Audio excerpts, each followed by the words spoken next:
tomto videu sa pokúsime ovládať autíčko pomocou umelej inteligencie. Budeme potrebovať nejaké autíčko s kolesami na DC motoroch, rozširujúcu dosku pre motory, motorboard a umelú inteligenciu AI Lens. Ja som použila takéto vozidlo, zatiaľ sa na ňom nachádza Arduino doska, ktorú nebudeme v tomto projekte používať, pretože budeme programovať mikrobit. Autíčko má na sebe 4 takéto DC motorčeky s kolesami, ktoré pripojíme do motorboardu. Pre mikrobit som si vybrala motorboard s názvom DFR 0548.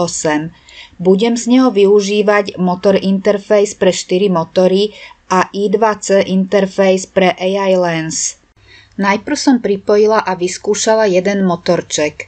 Príkazy pre motory sú v rozšírení DF driver, ktoré pridáme do makecodu nasledovne. Klikneme na extensions, zadáme adresu knižnice a po jej nájdení ju naimportujeme.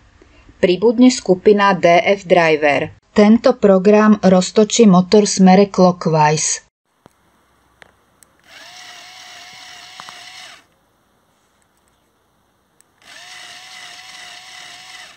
Motorboard aj s mikrobitom som namontovala na autíčko a pripojila všetky 4 motorčeky. Vyskúšame aj opačný chod motora.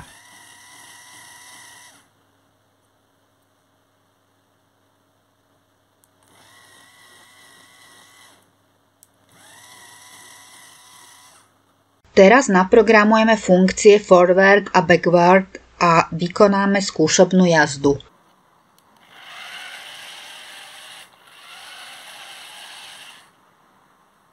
Na autíčko som konečne namontovala AI Lens.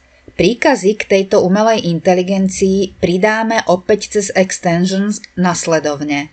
Nájdeme rozšírenie Planet X AI a naimportujeme ho. Pribudne skupina príkazov Planet X AI Lens a môžeme programovať. V tomto jednoduchom pokuse som chcela, aby sa autíčko rozbehlo po ukázaní kartičky so šípkou vpred a zastavilo kartičkou stop. Avšak po spustení motorčekov mi AI Lens zamrzla.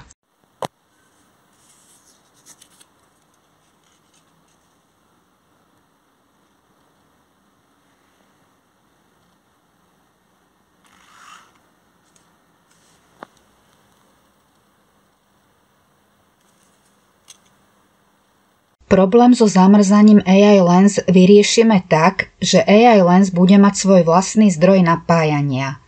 Záporný pól tohto zdroja ide na záporný pól motorboardu. Kladný pól zdroja ide priamo na červený káblik AI Lens. Žltý káblik ide na pin D, zelený na pin C a čierny na pin G. Sú to piny rozhrania I2C.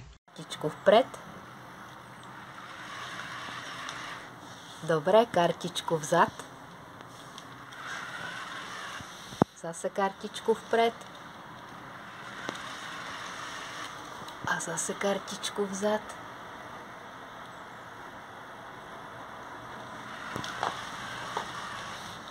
Stačí. Po štarte programu nastavíme premennú štart na 0. Po stlačení tlačidla A na mikrobite inicializujeme AI Lens a prepneme ju na rozpoznávanie kariet.